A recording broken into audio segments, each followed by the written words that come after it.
Okay, good morning, everyone. Welcome to another Tuesday. Big news today. 6 more weeks of winter. So says Punxsutawney Phil. However, statistics say he's right about half the time, which would be guessing. And really, the groundhog doesn't really do anything anyway. It's just a bunch of guys who were drinking all night and come out and decide whether he saw his shadow or not. Apparently, there's a heavy snowfall there this morning, and somehow he saw his shadow. So there you go. Okay, so where we are now, pretty much finished up finally the discussion of linear systems, as it's going to relate to what we do in the course. And now we're going to do a little review and then into probably what is new material related to probability and statistics. Since we're a little bit behind where I normally want to be, I think what I want to do is actually, I'm going to record a discussion of the solution to assignment 1, which is posted now in solutions. So we won't use class time on that. Okay. I do recommend that people kind of read what's written in the solutions and, understand what they're saying, because sometimes there's a little extra analysis or something that might make something a little clearer, or might relate to something we do on an exam or something like that. So even if you get a particular question correct on the homework, it's still worth looking at the solutions, I think. Okay. Okay, does anybody have any questions at this point? I will grade those and have them back to you before Thursday. Okay. All right. So we're going to move on. Oh, actually, not quite move on yet. There were just 2 more demonstrations related to the linear systems and Fourier material that I wanted to talk about. So one was this one. So we actually did most of this one already. We actually ran something like this already. This is where we were looking at the different basis functions or Fourier sinusoids, that each element of the Fourier space represents in the time domain, right? But the one thing that I kind of left out and want to point out here, let me bring up a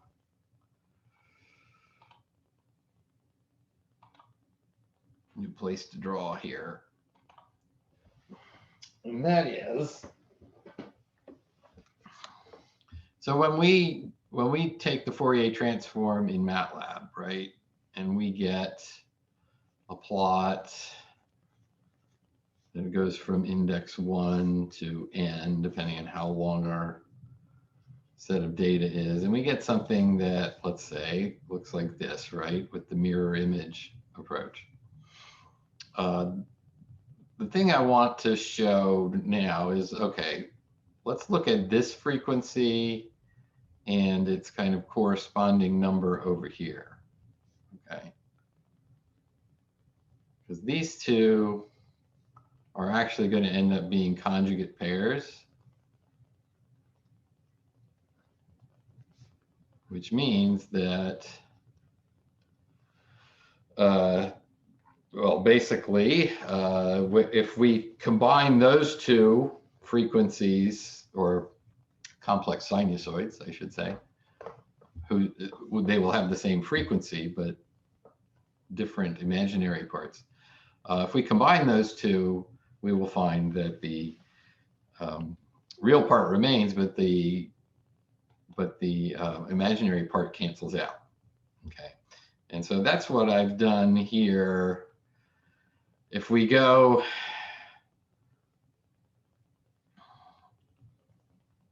so before we showed, and this will still show that frequency equals 1, it'll complete 1 cycle. Frequency equals 5, it'll complete 5 cycles. Frequency equals 39. I'm choosing the frequency equals -5 basis, okay, and that is up at this thing is of length 128, so that one happens to be up at position 124. Okay, and then I'm going to add that to the frequency equals +5 basis function. So let's get those.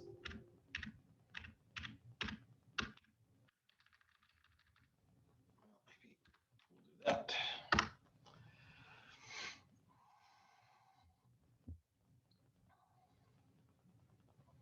Okay, and so the main thing I want to show here, because we already saw some of the others.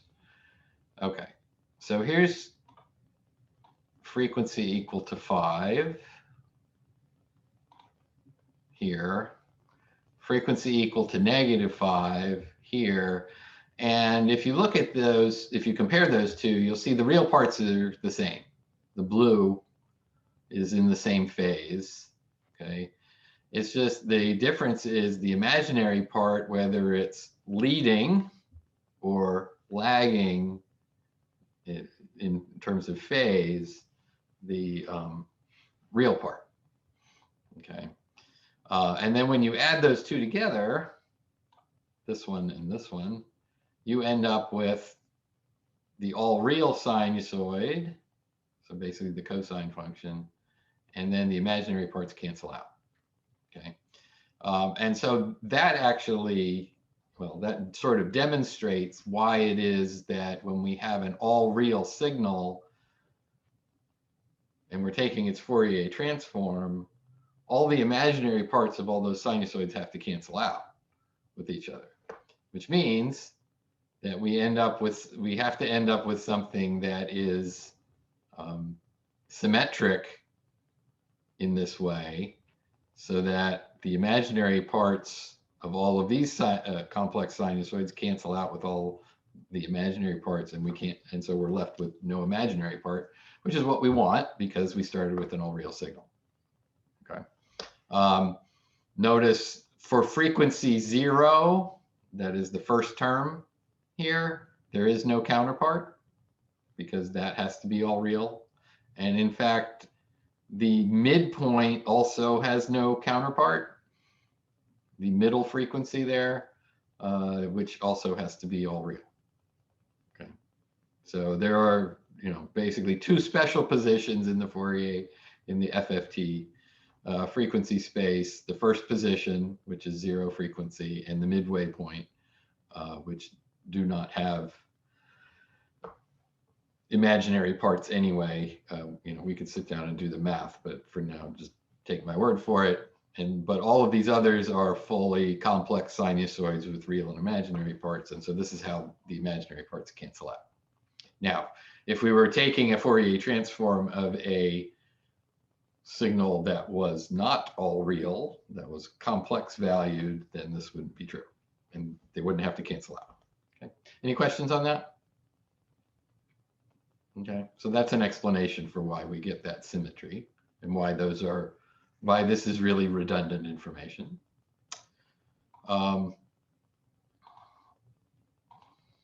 Okay, second thing I wanted to show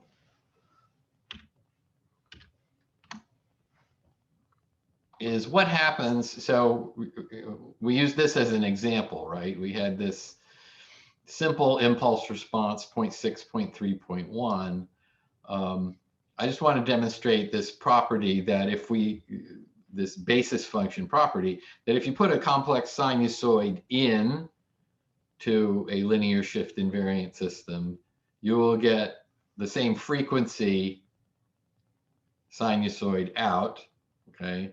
And it will either be its amplitude may be affected and its phase, therefore time shift, may be affected, but that's the only impact that the system is going to have. So we're going to put a couple of different frequencies through this system impulse response by convolving it using the conv function. Okay, so let's see what we got here. I think I have two cases. Probably a little easier to see on frequency 5. Whoops. Okay, so I did do a weird thing in that I actually put a complex sinusoid in. Okay, so I gave it a complex valued signal. And when it comes out, it is also of frequency 5. And in fact, really wasn't affected much by that system. Remember, after we analyzed that system, we said, oh, it's basically a low pass filter. So low frequencies are going to be not going to be affected much by it. And so we see, you can, just barely see a little bit of phase shift there, but not a great change in that for the real. That's the real part. The imaginary part would be affected similarly. Okay. We go to a higher frequency. So this is input frequency equal to 20. And again, completes 20 cycles. Real and imaginary parts are out of phase with each other. When we get the output, again, it doesn't look perfectly like a sinusoid, but that's because it is discretely sampled. But that is a sinusoid for that sampling interval. And you see that, well, if we counted, we would still get 20 cycles. You see that it's attenuated a little bit, so the amplitude's been affected. And if we go over here and compare the input blue to the output red, again, not a lot of phase shift, a little bit of phase shift between those two. The bigger effect is the amplitude effect. Okay. Okay, and so, if we put any frequency in to the linear shift invariant system, we will get the same frequency out, right? That's the point. You will get a sinusoid of the same frequency out, and it only suffers those particular changes of amplitude and phase. That's not going to be true for any other kind of signal, okay? But the Fourier sinusoids are special for the linear shift invariant systems. Incidentally, if you have a linear shift variant system, then the Fourier sinusoids don't have that property necessarily anymore. But there will be a unique set of basis functions for that particular system that does have that property. Okay. So every linear system has the property of having a set of basis functions like that. It's just if it's linear shift variant, it's system dependent. But if it's linear shift invariant, it's always the Fourier case. Okay. All right. Any questions there? That's why they're so special. And that's why we would like to model systems as linear shift invariant as much as possible. Okay. So much for that. Now, we will press on with for a while, review of probability, okay? So again, hopefully this is familiar. Most of you have had a probability and statistics course somewhere in your career, even if it's back in high school. So, some of this will be familiar and some of it's common sense, right? But some of what I'm doing is kind of setting the language. So, probability is all about randomness, and we kind of intuitively have an understanding of what randomness means, right? It's just basically unpredictability And so a random variable is a variable whose value is unpredictable. If it is observable, as the statisticians would say, then you can measure it directly. Okay, and so you know, any random variable that you can actually determine or measure or something like that is considered observable, which sounds weird because, you know, if there's an unobservable random variable, what good is it, right? You can't actually measure it. But again, unobservable random variables fit into models and other things in the whole world of probability and statistics and data science, for that matter. So one observation of it is called a sample, and I want to be a little bit careful there because we also refer to time samples, right, when we have a discrete signal.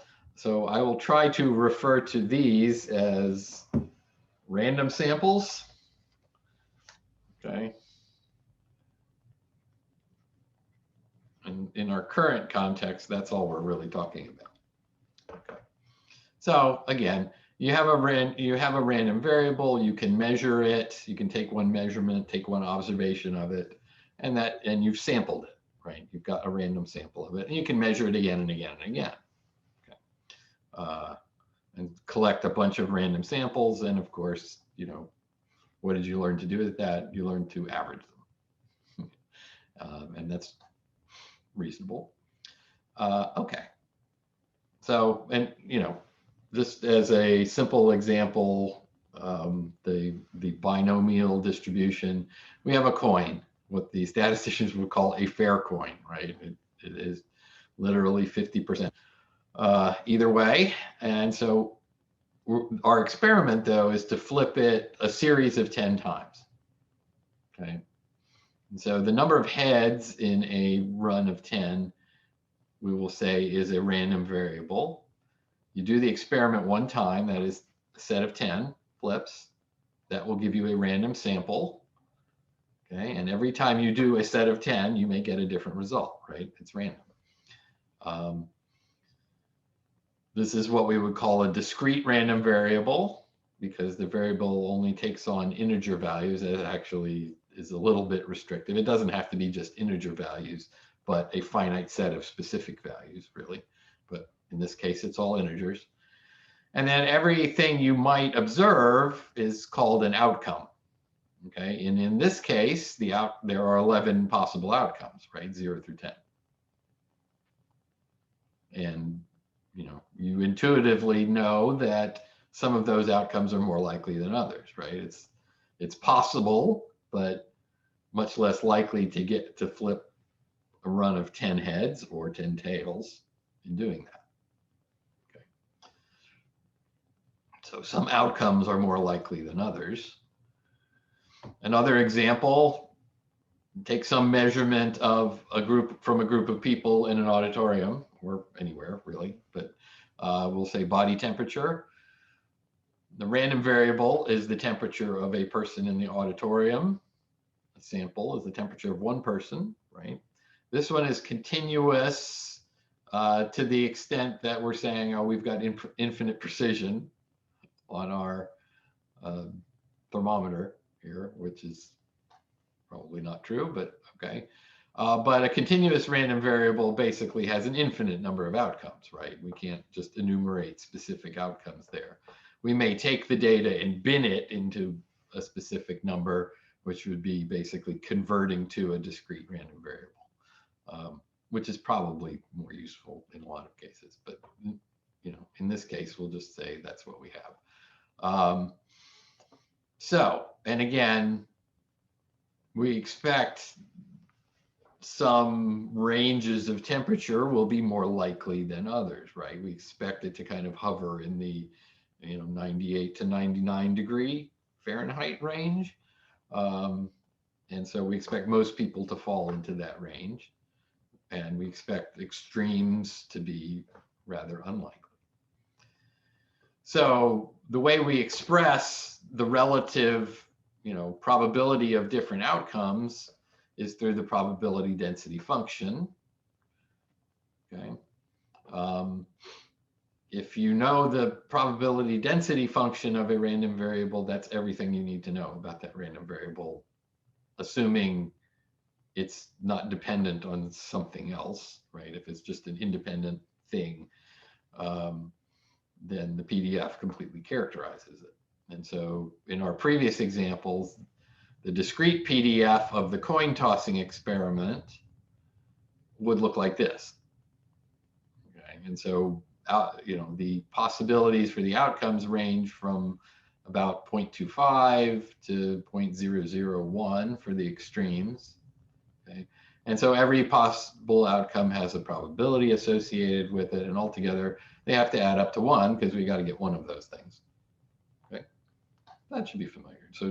So PDFs should account for all of the possible outcomes, and when you combine all of the possible outcomes, you have to get 1, right? Because something has to happen.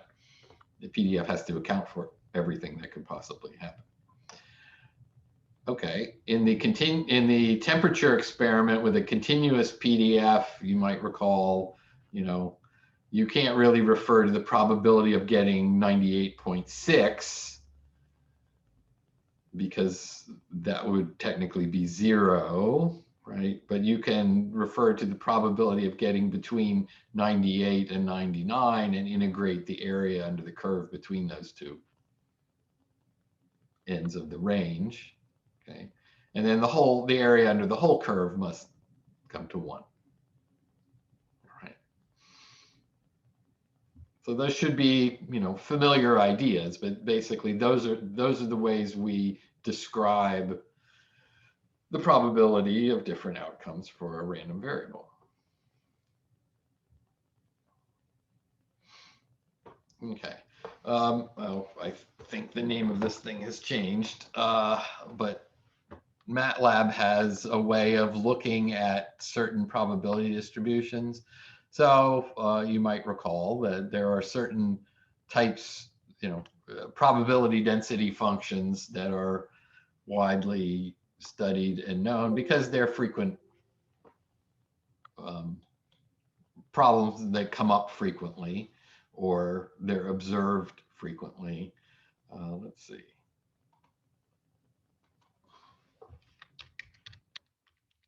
It will probably tell me does this still exist?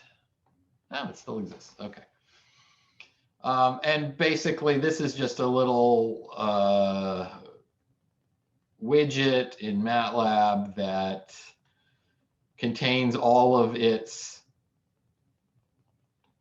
built-in probability distributions, of which there are quite a few, and most of these are not that familiar to me.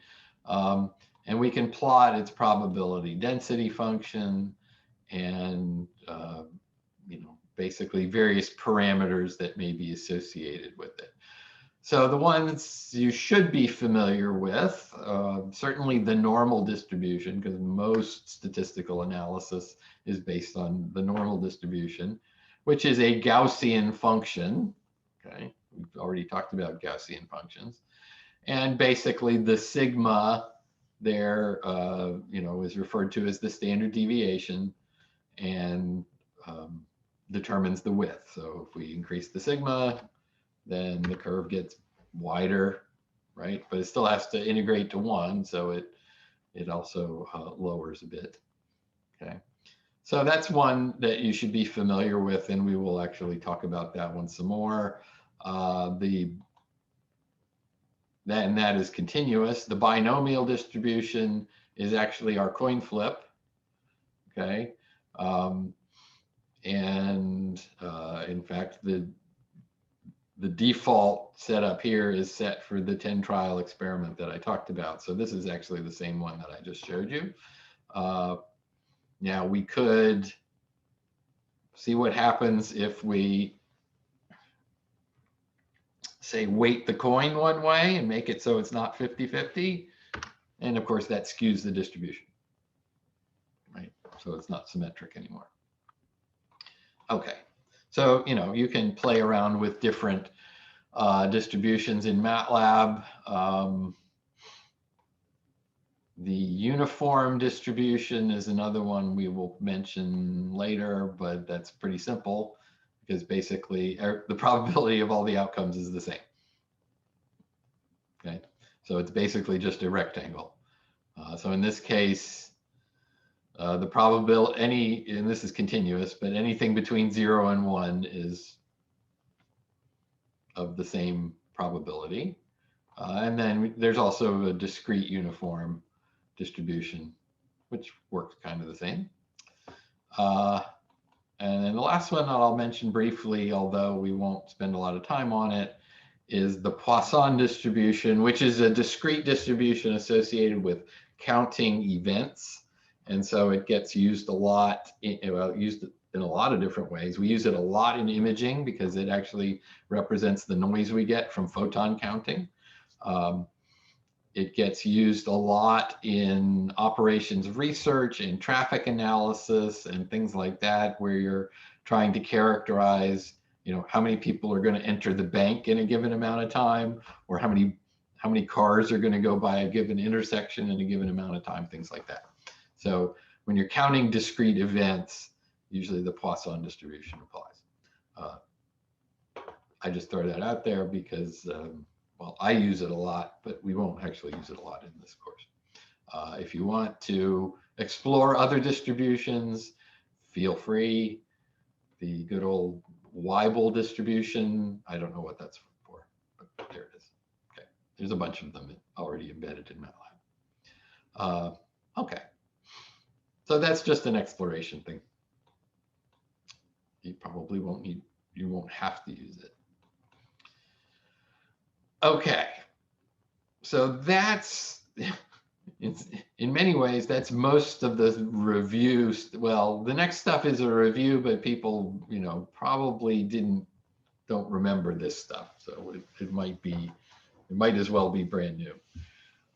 Is the idea of a joint probability density function. So back here, when we were talking about these PDFs, of course, we were talking about random variables that kind of, exist in their own little sphere and nothing else impacts them, right? There's just one thing that's, that's essentially generating the randomness of that one process, and that's all. But in a lot of cases, you have random things affecting other random things, and so we often need to talk about the jointness of random variables. In other words, describing how one random variable influences another random variable, or how they influence each other. And so when we start talking about that, we start getting into what they call multivariable statistics, and we start having to expand how we think about that a little bit. So let's take an example. Okay, so we have a red 6-sided die and a green 6-sided die. So let random variable X be the thing we roll on the red, and random variable Y be what we roll on the green one. And so both X and Y have probability density functions, right? We it's going to be uniform 1 to 6, each of them, and they both have that same distribution, uniform 1 to 6. And we can also generate a joint probability density function of where the outcomes are the combined outcomes of the two. So an outcome is a 3 on red and a 1 on green, or a 1 on red and a 1 on green, and so forth. And so those become all of the possible outcomes in the joint probability density function. Okay, does that make sense? And there would be 36 possibilities, right? You can make a 2x2 table, 1 to 6 red, 1 by 1 to 6 green, and those are all of the possible outcomes. And so the joint PDF becomes a 2-dimensional function, and I can actually plot it like this. Okay, so red outcomes here, green outcomes here, probability on the z-axis. And of course, all of those outcomes are the same. Okay, now we notice that we aren't adding the dice together. Not yet, we will. Okay, so right now all of the random outcomes are just the individual combinations of 1 to 6 red, 1 to 6 green, and all of those are equally likely. Okay, and so all of these possible, and again, if we add up all of these probabilities, they come to 1. Whatever value this is, it's whatever 1 over 36 is. Okay. All right. Well, that's simple enough. Now we're going to introduce another random variable where z is the sum. Okay. And, x has a PDF and z has a PDF, as does y, right? But the thing that is different now is z clearly depends on x, right? And so we can say, first of all, x and y, the individual dice, are independent random variables. They don't really impact each other. And hopefully, not too hard to see that what I roll on red in any given roll of the dice doesn't really have any impact on what I roll on green, and vice versa. Okay. But x and z are dependent because the sum is dependent on what I get on x. If I roll a 1, a simple way of looking at that is, well, first of all the possible outcomes for z are 2 to 12, right? But if I roll a 1 on x, then the 12 outcome on z is impossible. The probability is 0, right? In fact, if I roll anything 1 to 5 on x, then the probability of getting a 12 is 0. Okay. And so these are dependent random variables. And even though it's, because of the way this is set up, it sounds a little weird, we would say z depends on x, sure, but actually x also depends on z. Okay, they are dependent on each other. It really just depends on what you think of as the cause and effect, right?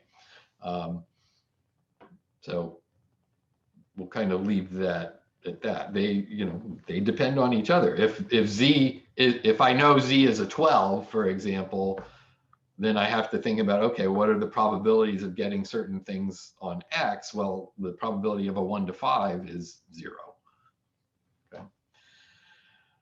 Okay, well, now if we plot the joint PDF of x and z, it looks like this. Okay, where there's a lot of zeros here, and there's actually zeros we can't see up in this corner, because that expresses, the situation that, well, if x is a 6, then z can't be, well, z can never be 1, but z can't be anything from 2 to 6. It has to be at least a 7, right? And so this becomes the joint PDF of x and z. And if, I could substitute y in here and see the same thing, right? Y and z are also dependent random variables. Now, by the way, if I sum everything up along one axis, so if I basically sum everything up this way and project it all onto this axis, I should get the PDF of x, which will be uniform, 1 through 6.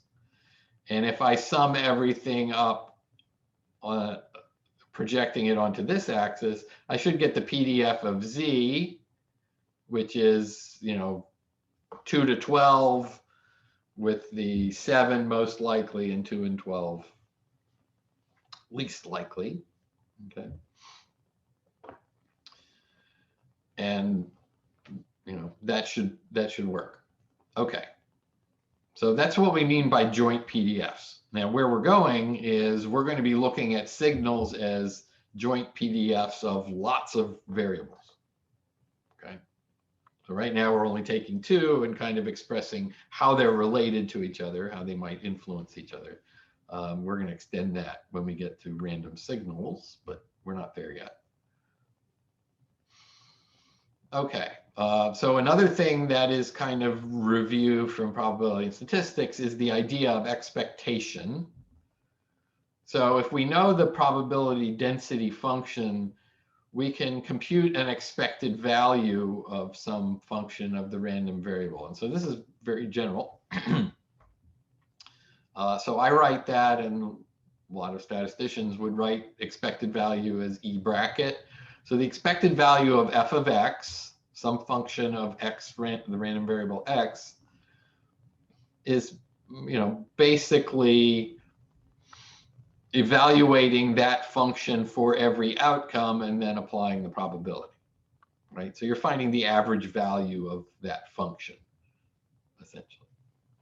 And that's, if discrete, that's a discrete summation. If continuous, it's an integral. Important to note, because we will use this fact later, expected value is linear, right? It's a summation or an integral, which makes it linear. Okay. And so we will probably use that fact later. So the familiar statistics are expected values of things. Okay, so the mean, what we usually call the average, but statisticians would say, well, there's lots of different kinds of averages. So the mean is one of them, is the expected value of x, right? And so the function of x that you stick in here in that case is just x. Okay. And that would give you, what you're familiar with in how you would compute the mean. Basically, take every possible outcome, multiply it by the probability, sum them together. The variance is expected value of x minus mu squared, right? And sometimes uses the operator var. And we usually label that sigma squared, okay? And the square root of that is what we call standard deviation. And so this, again, is just plugging in. Of course, you kind of already have to know mu if you were going to do that, but basically plug in x minus mu quantity squared for f of x here. And that's the equation for calculating variance. So those should be familiar from statistics. You use those quite a bit. Maybe not as familiar are the multivariable statistics. So now we have joint PDFs, in this case on two random variables, x and y. And by the way, this should be a dy also, double integral. And this should have two summations, sorry.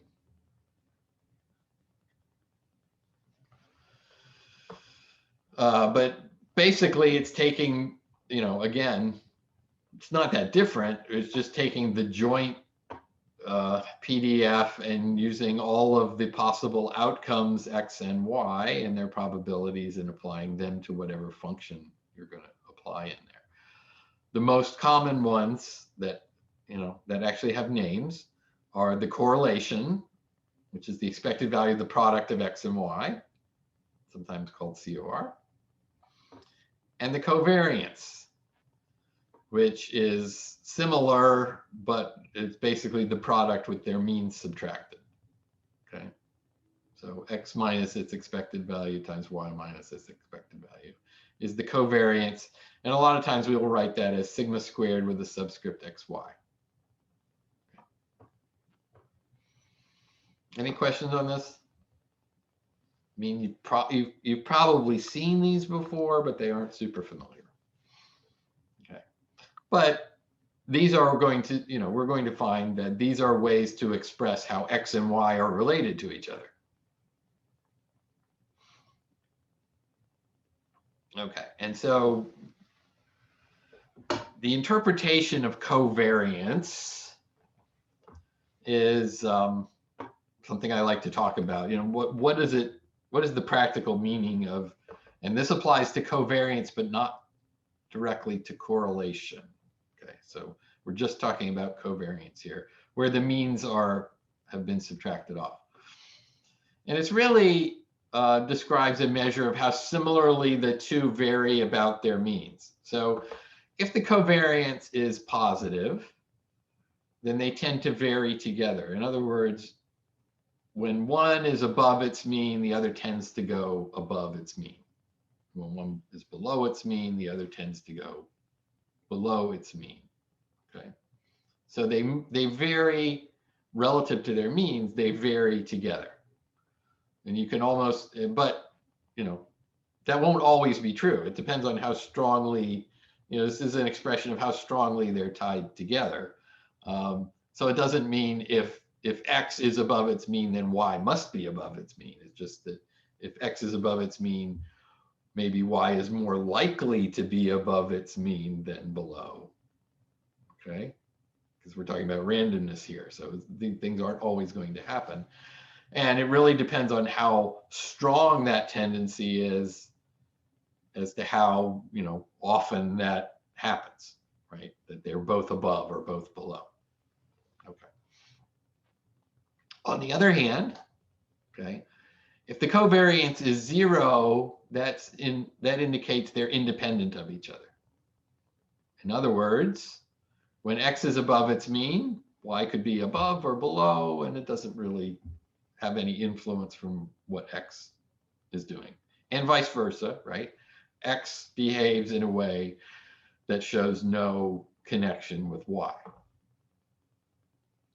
Okay. And that's, an example of the two dice X and Y, the red and green before. There's not really a relationship between them.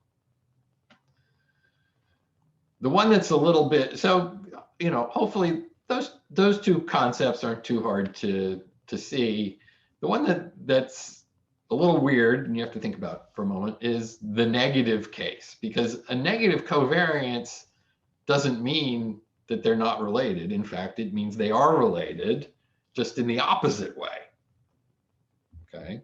In other words, when X is above its mean, Y tends to be below its mean.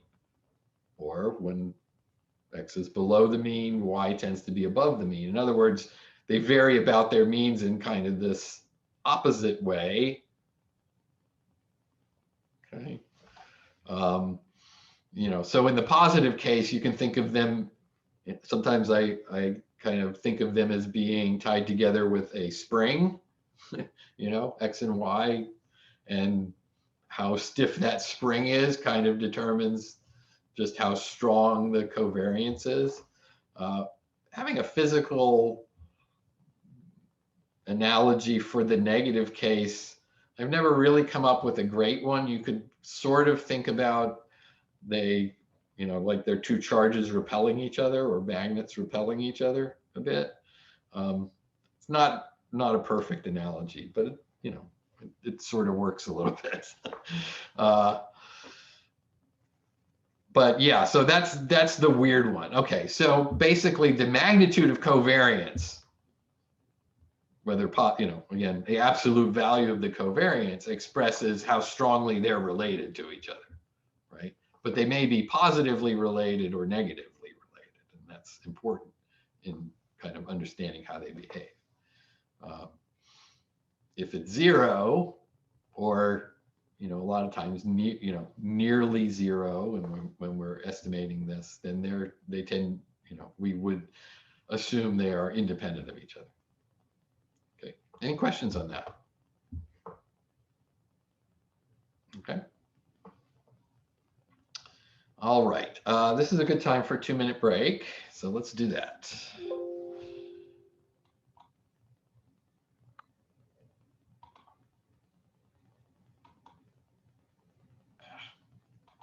So I have to do that again.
All right.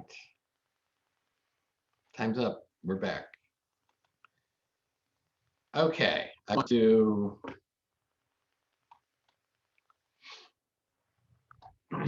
take a quick look just to kind of demonstrate that using this symbol or operator can simplify some things. And so we're going to use it some in the course. So to get familiar with it, we have this kind of simple example here. So just a way of kind of simply expressing this.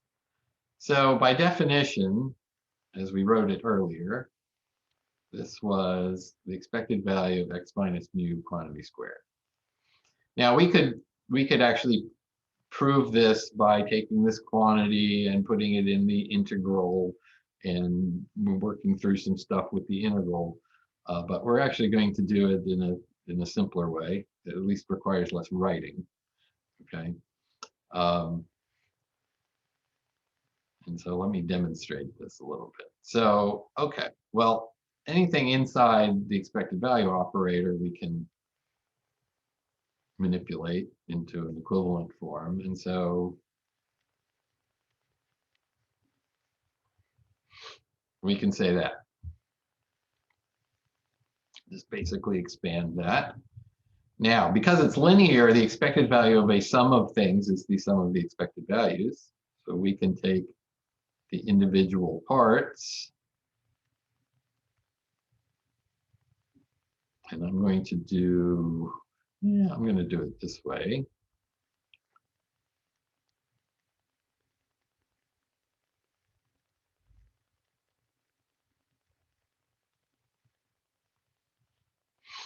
Okay.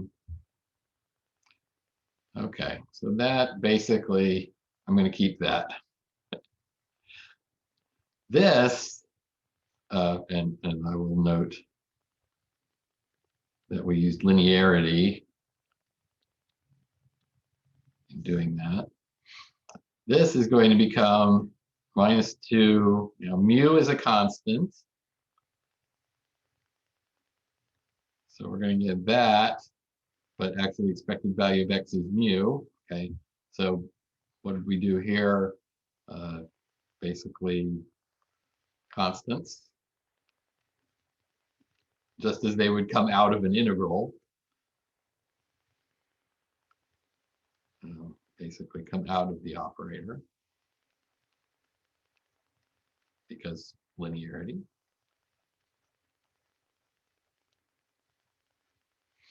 And so this is actually going to be equal to minus 2 mu squared.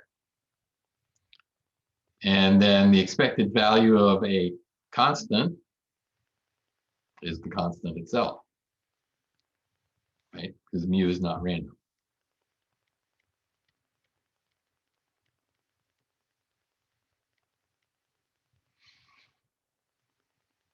So what I'm left with is expected value of x squared minus 2 mu squared plus a mu squared. I don't know why I can't make mu's. And so the result is expected value of x squared minus mu squared, because those other two terms cancel out, which is the same as this, right? That's mu. So we at least saved ourselves some writing by using the operator and understanding that it's linear. Fair enough? Okay. Now, if we were to do the same thing for the covariance,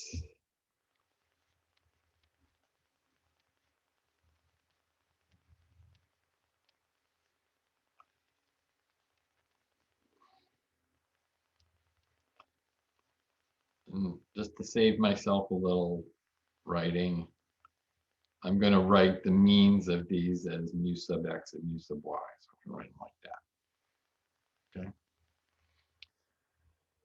And when we expand that, we're going to get 4 terms, right? We're going to get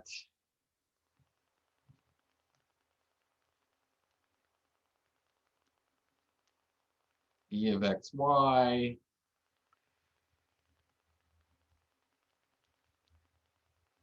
we're going to get E of x mu sub y. The other cross term, E of y mu sub x.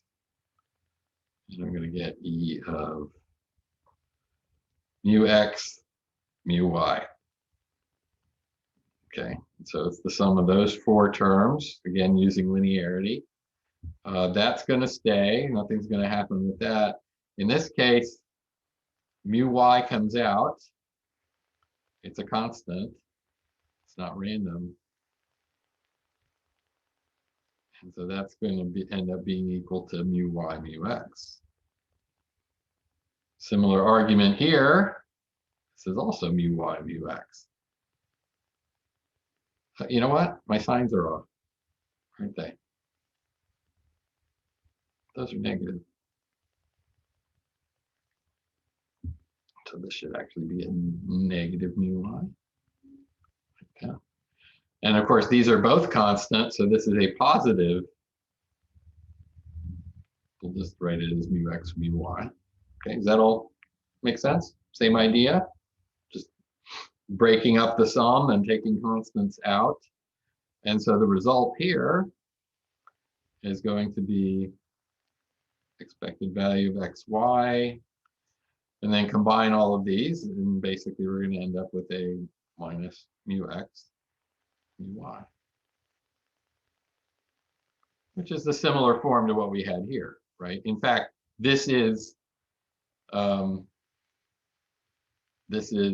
basically a subset of this, because if you did the covariance of x with itself, you would be getting the variance of x, and you would get this. Okay. The other thing to notice here is that this is what we said was the correlation. Okay, so this expresses a relationship between covariance and correlation, in that they're pretty similar. It's just a matter of subtracting off the product of the means. Okay, if the mean of one of those random variables is 0, then they are the same. The correlation and the covariance would be the same. Does that make sense? Any questions? Could you explain again why the expected value of x was equal to mu in the first example? Oh yeah, just again, mu is, well, it's just by definition. Mu is the mean of x. Sorry, I might not have made that clear at the beginning, but that's what I meant there. In that, yeah. So anywhere that mu is, we could substitute expected value of x for that. Did I answer that question? Yeah. So expected value of any variable is just its mean value. Is the mean, yeah. That's the definition of the mean, actually. Yeah. Mm-hmm. Thank you. Any other questions?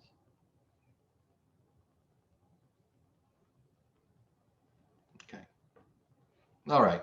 So, and hopefully you can appreciate this was a lot easier using the expected value operator than writing out all of those intervals. Okay. Okay. So yeah, so this is an important relation, and we will use this fact again and refer to it again. So that's worth remembering. Okay. And yes, and I often would get confused as to which was the correlation and which was the covariance, right? And so the best I got there is that the covariance acts like the variance in that we subtract off the means.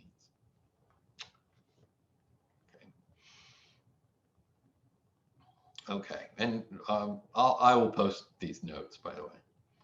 Okay, last thing about review, and this is not very important, and in fact, I'm not going to spend a lot of time explaining it, but basically, there's a theorem. They probably mentioned it in your probability and statistics course. And it basically says if you combine a whole bunch of independent random processes, then those are going to tend toward a normal distribution. The bell curve, the one with the PDF that's a Gaussian function. Okay.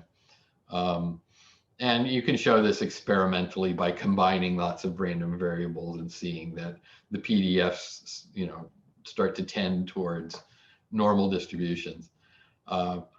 The practical result of this, okay, is that if you have a lot of independent, like natural processes affecting a measurement, that generally gives you a normally distributed variation. In other words, when we're dealing with something like, say, electronic noise, that really involves a lot of things going on, a lot of electromagnetic radiation bouncing around from different sources and things like that. When you combine all of those factors together, you often end up with noise that has a normal distribution. Okay, and as a result, frequently we can model things, especially noise, by normal distributions. Okay, and that's also an argument for why, a lot of random measurements tend to act like normal distributions. Okay, so, and you can certainly show it experimentally in measuring your noise and things like that, but there's a little caveat here, right? Not all things are like that. And one of the kind of caveats to this is that there's not, there's a whole bunch of things kind of contributing relatively equally. There's not one dominant process. Okay. And so, an example where this doesn't hold is in imaging, in photon counting, for example. So this doesn't really hold in that case because it's dominated entirely by the Poisson process of either photon emissions or, basically a certain number of photons. The emission of photons is random from radioactive species. And so, you never know when you can't say that they're going to come at regular intervals. Okay. And so that dominates the whole process, even though there is electronic noise in the system also, it's kind of swamped out by that overarching factor. Okay. So not all things are normal distributions, but you'll find that very often people will model noise as normally distributed, and it's a fairly good assumption. Okay. So that's all I'm going to say about that. You don't need to quote me the central limit theorem or anything. That's just a kind of a mathematical statistical justification for why we often observe things as having normal distributions. Right, actually, I think it's class 5 script 3, but that's okay. And so just to run a quick example,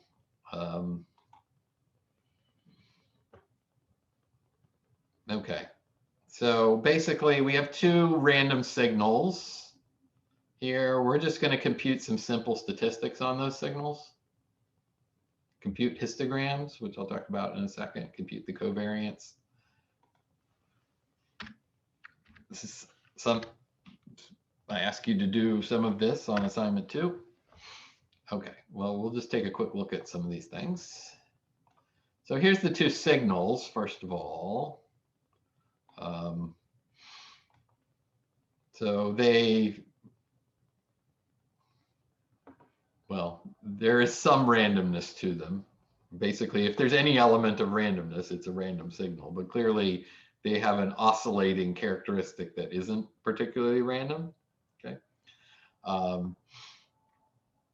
But basically, okay, they have, signal 2 ranges wider than signal 1. And so we can observe some of those things.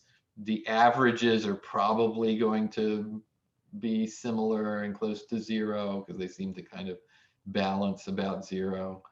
So you could observe some of that fairly directly just by looking at the signals, right? Okay.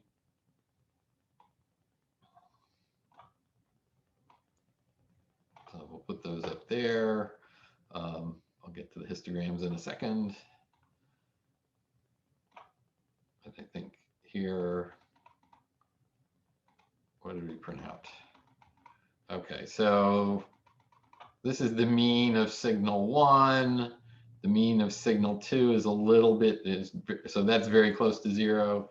Mean of signal 2 is shifted a little bit off of 0, but not much. That's the covariance result. We'll look at that in a second. But first, I want to look at the histogram. So basically, a histogram is taking all of the data and counting how many samples fall into a certain range. And essentially, so these are counts, and this is an intensity value. So we've taken the, excuse me, we've taken the y-axis of the signal, the signal intensity, and basically put it here on the x-axis of the histogram. Okay. So a histogram is an estimate of the probability density function. Okay.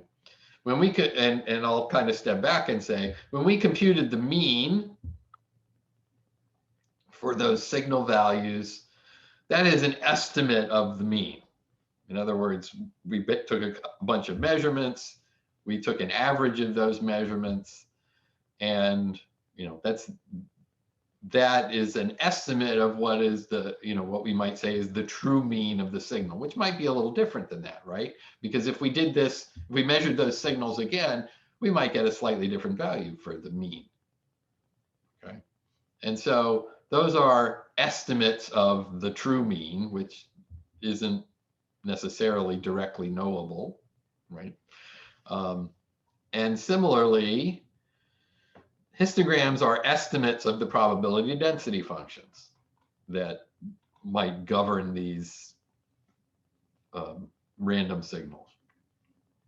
And so, we can look at those and say, okay, signal 1,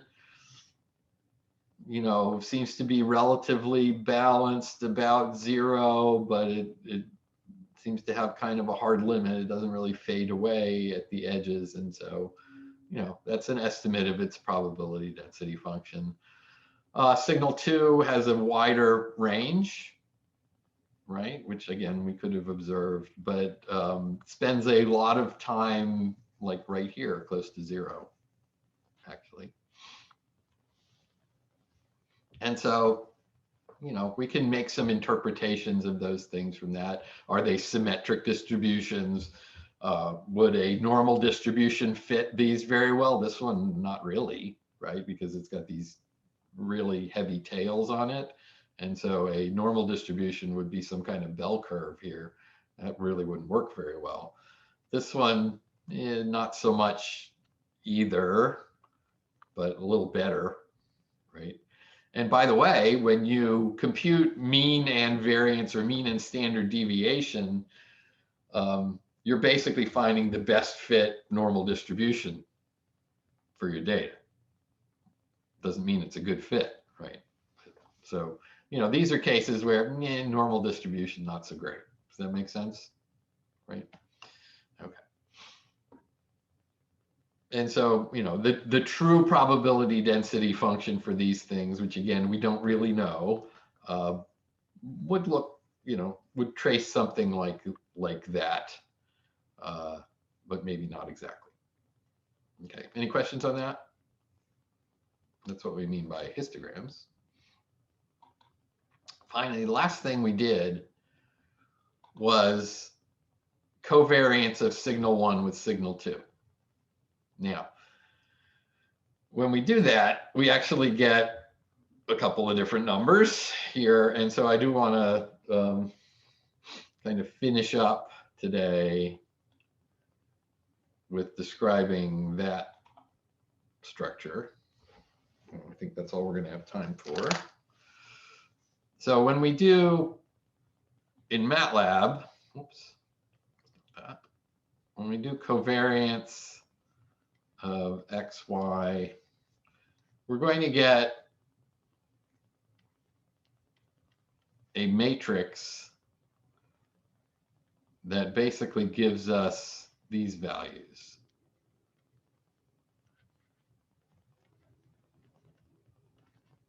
Okay. And so those are the 4 values that we got. Well, this is the covariance of x with itself, which is also the variance of x.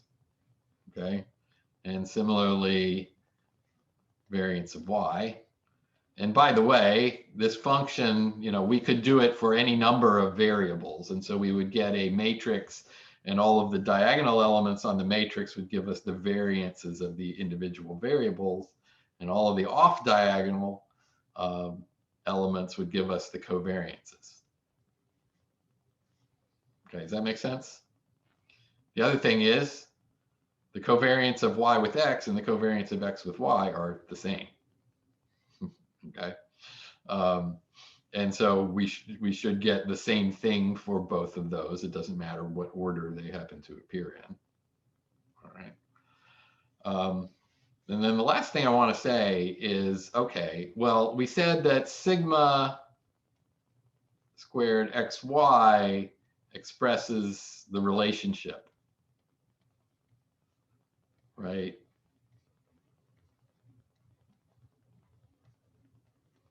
Of course, we talked about what it means if it's positive or 0 or negative.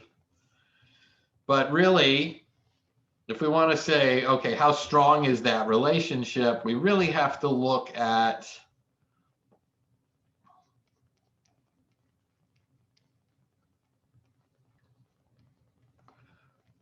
what that is, probably relative to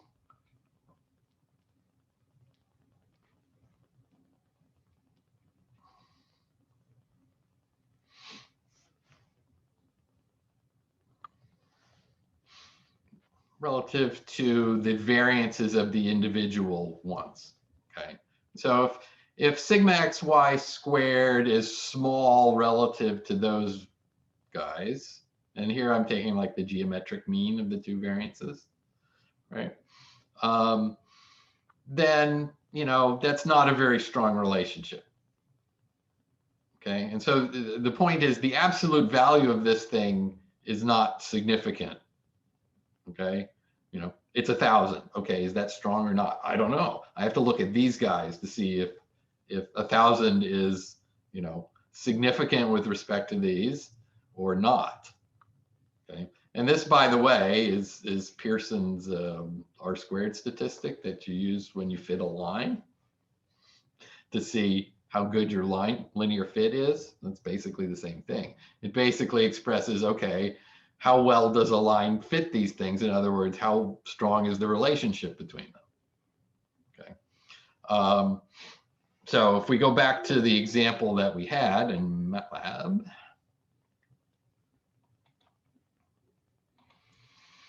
okay, so you can see this is the variance of signal 1. This is the variance of signal 2. This is the covariance of the 2.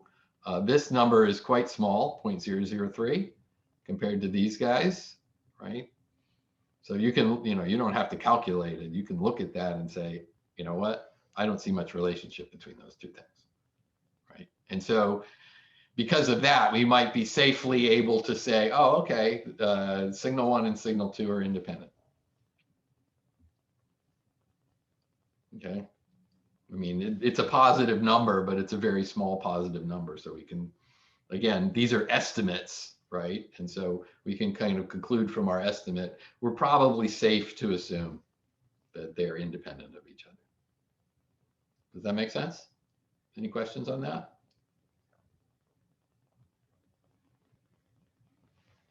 I will point out, though, that we will probably alter that because we're only comparing them at the same time.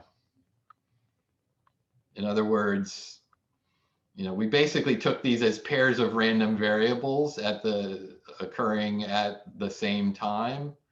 And so this doesn't actually express whether there might be a relationship between signal 1 at time 1 and signal 2 at time 2, which is actually a thing we're going to find about random signals. Okay, but that's for later. Okay, so right now, this tells us something, but not everything, let's say, about the relationship between those two. All right, that's time's up. So I'm gonna record a discussion of assignment 1 today. I'll grade assignment 1 today also, and we'll get that out of the way, and then we'll carry on with very new material, but using all of these concepts next time. Thanks, everybody. Thank you. Thank you. I'll hang out for questions if anybody has any.